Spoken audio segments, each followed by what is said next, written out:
wabarakatuh. SMP PPPI, sekolahnya para juara. Halo anak-anak hebat, ketemu lagi dengan saya, Ibu Alifani Rosdiani SPD. Tentunya Ibu adalah guru mata pelajaran Bahasa Indonesia. Kali ini, Ibu akan menyampaikan sebuah materi mengenai cerpen, cerita pendek. Baik anak-anak yang hebat, siapa di sini yang belum tahu apa itu cerpen? Cerpen itu adalah cerita pendek. Kalian bisa temukan cerpen di majalah-majalah, di koran, atau di internet. Sekarang sudah banyak cerpen-cerpen yang di-share di internet.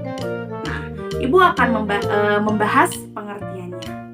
Menurut J.S. Badudu, cerpen adalah cerita yang menjurus serta terfokus dalam satu peristiwa saja. Kalau misalnya novel, itu ceritanya beraneka ragam, banyak sekali konflik di dalamnya. Tapi kalau cerpen, itu hanya satu konflik yang disampaikan.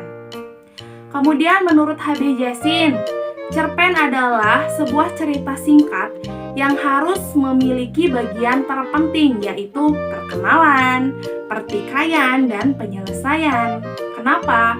Agar orang-orang paham maksud dari isi cerpen tersebut. Kemudian, menurut teori pengkajian fiksi karangan Burhan Nugiantoro, dijelaskan bahwa cerpen itu adalah sebuah cerita yang dibaca dalam sekali duduk. Jadi kalian membacanya itu tidak sampai berjam-jam atau berhari-hari. Cerpen hanya dibaca dalam kurun waktu tidak lebih dari 1 jam. Namanya juga cerita pendek, jadi tidak perlu lama membacanya. Apa sih ciri-ciri dari cerita pendek? Baik, Ibu akan bahas satu-satu. Ciri-ciri dari cerita pendek, yang pertama, panjangnya kurang lebih tidak lebih dari 10 halaman. Jadi harus kurang dari 10 halaman. Itu udah maksimal. Yang kedua, dibacanya hanya sekali duduk. Maksudnya tidak berjam-jam atau berhari-hari, karena ceritanya pendek, otomatis tidak terlalu lama membacanya. Yang ketiga, hanya ada satu peristiwa saja dalam alur cerita cerpen. Yang keempat, terdapat konflik tetapi tidak menimbulkan perubahan nasib pelaku. Artinya, ketika pelaku antagonisnya jahat, itu jahat sampai terakhir. Tidak ada perubahan dari jahat menjadi baik. Jadi hanya satu konflik. Kalau misalnya ada perubahan sifat, artinya itu ada beberapa konflik atau lebih dari satu konflik. Dan terakhir, perwatakan tokoh dilukiskan secara singkat. Jadi kalau misalnya watak tokohnya misalnya kikir aja yang dijelaskan, tidak perlu beraneka ragam. Baik anak-anak, kali ini Ibu akan membahas mengenai unsur pembangun dalam cerita pendek atau unsur intrinsik. Ibu akan sebutkan satu persatu. Di antaranya ada tema, latar, penokohan, sudut pandang, alur, dan amanat. Nah, baik. Saya akan jelaskan. Tema itu adalah ide pokok. Tema dan judul beda. Kenapa? Kalau judul itu ada tulisan yang paling atas, misalnya judulnya tentang Malin Kundang. Berarti temanya itu adalah anak yang durhaka terhadap orang tua. Maksud dari tema itu adalah ringkasan dari cerita itu mengenai cerita tentang apa. Yang kedua yaitu adalah latar. Latar dibagi menjadi 3. Latar tempat, latar suasana, dan latar waktu. Latar tempat misalnya di rumah, di sekolah, di kebun. Latar suasana, misalnya suasananya dingin, suasananya mencekam, suasananya panas. Nah, jadi maksudnya keadaan dari cerita tersebut. Kemudian ada latar waktu. Latar waktu diantaranya pagi, siang, sore, malam. Jadi maksud dari latar tersebut adalah keadaan yang diceritakan dalam cerpen tersebut. Kemudian ada penokohan. Penokohan diantaranya ada antagonis, protagonis dan tritagonis. Antagonis itu adalah pemeran yang jahat, protagonis itu adalah pemeran baik, dan tritagonis itu adalah pemeran sampiran. Kemudian yaitu adalah sudut pandang. Sudut pandang itu adalah pandangan penulis pada tokoh tersebut. Misalnya tokoh utamanya itu namanya siapa? Kalau misalnya dinamakan Aku, tidak ada nama tokoh, itu adalah orang ke-1. Atau nama tokoh juga disebut dengan orang ke-1. Yang kedua yaitu orang kedua, bisa diberikan nama ia atau dia. Kemudian orang ketiga bisa diberikan nama yaitu mereka. Kemudian selanjutnya adalah alur. Ada alur maju, alur mundur, dan alur campuran.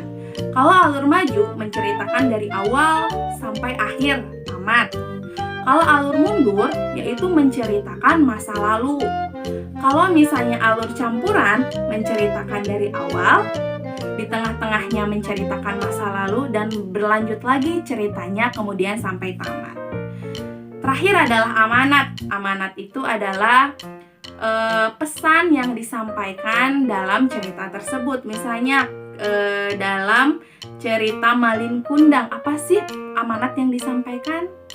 Yaitu kita tidak boleh durhaka kepada orang tua. Nah, itu contohnya.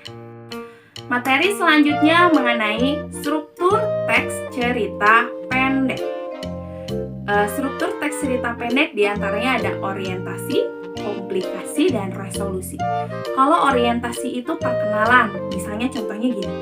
Pada suatu hari, di sebuah desa tinggallah seorang gadis cantik yang bernama Naila. Naila tersebut tinggal bersama dengan ibunya. Naila memiliki watak yang baik hati. Jadi dalam orientasi kalian harus menjelaskan nama tokoh, tempatnya di mana, wataknya gimana, kalian jelaskan. Komplikasi itu adalah permasalahan.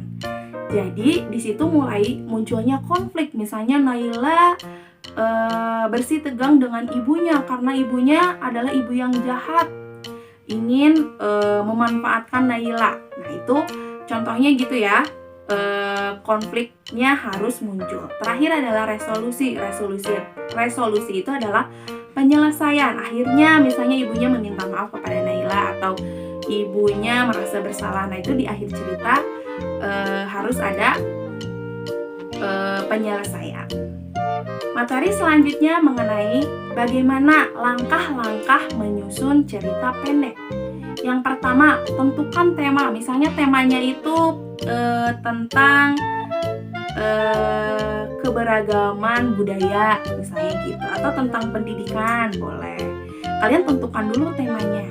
Yang kedua, menentukan sudut pandang. Nah, tokoh utamanya itu mau tentang siapa? Mau sosok aku, sosok dia, atau sosok mereka? Kalian tentukan. Jadi kalau misalnya cerita atau nama penggantinya aku, terus sampai terakhir harus disebutkan aku. Kalau misalnya dia, dari awal sampai akhir harus disebutkan dengan dia. Jadi nama pengganti dari tokoh utama itu mau tentang apa.